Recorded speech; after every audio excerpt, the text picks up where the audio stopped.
Ini adalah hari pertama pertukaran tubuh antara ayah dan anaknya. Ayah memakai seragam rok pendek anaknya ke sekolah. Dan merasa paha dan bokongnya berdesir tertiup angin sejuk. Saat itu dia melihat di sebelahnya ada satu toko baju. Adegan pun berpindah.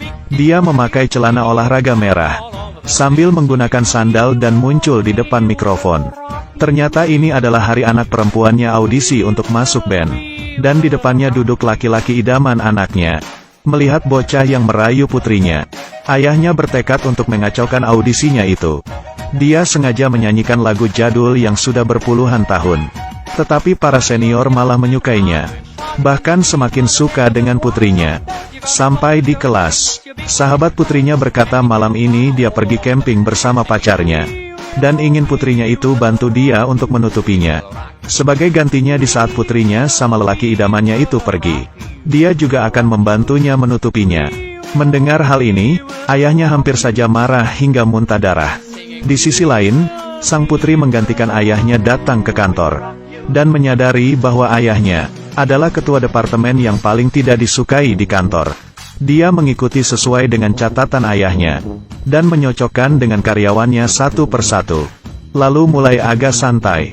Di siang hari, semua karyawan pergi untuk makan. Tidak ada seorang pun yang memanggilnya. Ternyata ayahnya dikucilkan di kantornya. Tidak mudah bertahan hingga jam pulang kantor. Tetapi dia baru tahu bahwa seluruh departemen harus menjamu klien penting. Katanya sih menjamu klien tetapi malah adu bir. Tetapi putrinya tidak bisa minum bir. Sehingga si klien, mukanya langsung berubah. Dan meminta si anaknya untuk nyanyi. Hanya bisa lewat dari 95, dia akan langsung menandatangani kontraknya. Untung saja menyanyi adalah kelebihan anaknya. Dengan tarian yang seksi, anaknya menyanyikan lagu dengan nada tinggi. Dan berhasil meraih nilai 97. Siapa tahu kliennya itu mabuk lagi. Dan mulai melecehkan si wanita. Demi orderan wanita itu hanya bisa menahannya. Tidak disangka, sang anak langsung mengeluarkan HP. Dan merekam tindakan klien yang tidak senonoh itu. Dan menyebarkannya di internet. Di malam hari, saat ayah dan anak itu sampai di rumah mereka saling menukar cerita. Dan mengetahui bahwa satu sama lain sama-sama menyebabkan masalah. Bahkan berpura-pura seperti bahagia. Karena ayah pernah bilang, hanya dengan tidak berantem baru bisa kembali menjadi semula. Di hari kedua, anaknya dipanggil oleh atasan ke dalam ruangan. Pemimpinnya menginginkan dia untuk menghapus video itu. Dan juga minta maaf ke klien. Kalau tidak akan memecatnya. Di perjalanan pulang, melihat tas kantor yang bobrok. Sang putri akhirnya merasakan ayahnya yang kesusahan. Tetapi di hari kedua sang ayah di sekolah menyebabkan masalah lagi. Ini adalah hari keempat sang ayah menggantikan anaknya masuk sekolah. Dan harus menghadapi ujian. Dia yang selama ini selalu menganggap dirinya sebagai seorang sarjana merasa malu saat melihat kertas ujian. Dan mulai menggambar lingkaran di atas kertas. Di sisi lain putri yang menggantikan ayahnya bekerja. Bekerja dengan sangat baik. Di dalam acara live belanja. Putrinya mengandalkan kecintaannya pada kecantikan. Berhasil menjual stok barang lipstik yang disimpan perusahaan. Dan anaknya mendapat telepon dari atasan. Ternyata sang ayah ujiannya hancur. Dari seluruh kelas juara 2 dari belakang. Putrinya bergegas ke kantor sekolah untuk menemui guru. Dan mengingat apa yang ayah saya bicarakan sepanjang hari. Mengembalikannya secara utuh.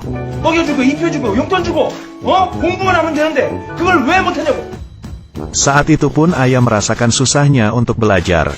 Sang putri mengambil kesempatan untuk memeras ayahnya. Dan mengatakan dia ada janji dengan pria idamannya.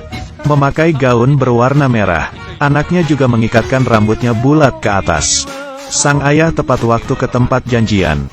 Dan anaknya memperhatikan prosesnya dari luar pintu. Di bus dalam perjalanan pulang. Ayahnya ketiduran. Melihat ayahnya bersandar di bahu seniornya. Anaknya menangis tanpa air mata. Saat berpisah, senior ingin hubungan mereka ke tahap yang lebih lagi. Tetapi sang putri dengan cepat-cepat muncul. Dia tidak ingin ciuman pertamanya. Dirasakan oleh ayahnya.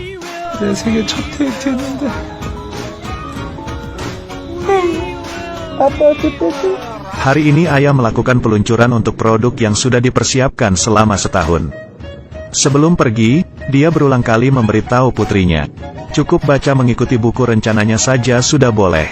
Bila ketemu dengan pertanyaan cukup bilang, aku akan melakukan yang terbaik. Sama sekali jangan bilang aku akan bertanggung jawab. Karena ini adalah hukum kelangsungan hidup di tempat kerja. Di rapat, pidato putrinya yang luar biasa memenangkan persetujuan direktur. Dia yang kewalahan mulai pusing. Karena sejak dari pertemuan dengan klien itu, dia sudah tidak terbiasa dengan peraturan dalam dunia kerja itu. Tetapi pidato dari hati itu membuat orang-orang departemen ayahnya dipecat. Sang ayah terburu-buru naik sepeda ke kantor dan tidak memerhatikan mobil yang melaju dari depan. Di rumah sakit, sang putri menyesal dan duduk di samping ayahnya. Dia akhirnya merasakan kekejaman dan kesedihan dunia orang dewasa. Di saat itu dari luar jendela terbang masuk sehelai daun ginkgo dan perlahan-lahan jatuh di bantal ayah. Keesokan paginya, sang ayah dan anak itu bertemu di lorong rumah sakit. Mereka akhirnya kembali seperti semula. Tidak tahu dari sejak kapan dimulai. Anak kecil yang digendong di atas bahunya sang ayah itu perlahan-lahan bertumbuh besar. Dari tidak berkata-kata dengan ayah hingga tidak ada ain bisa dikatakan. Dari orang yang dekat hingga orang asing yang sangat dikenal. Mama adalah menjadi sebuah jembatan komunikasi terakhir antara ayah dan anak. Meski aku tahu kamu begitu susah, kamu mengerti kontribusi apa yang aku keluarkan. Sehingga lupa bagaimana caranya berkomunikasi. Kejadian tiba-tiba hingga saling tertukar. Membuat hubungan mereka yang awalnya jauh menjadi dekat. Tetapi kerabat di dunia mana mungkin akan memiliki kesempatan seperti itu. Kebanyakan pasti di saat sudah menjadi orang tua. Dan dengan begitu secara pelan-pelan baru menyadari harapan tak terbatas dari orang tua. Dan juga cinta.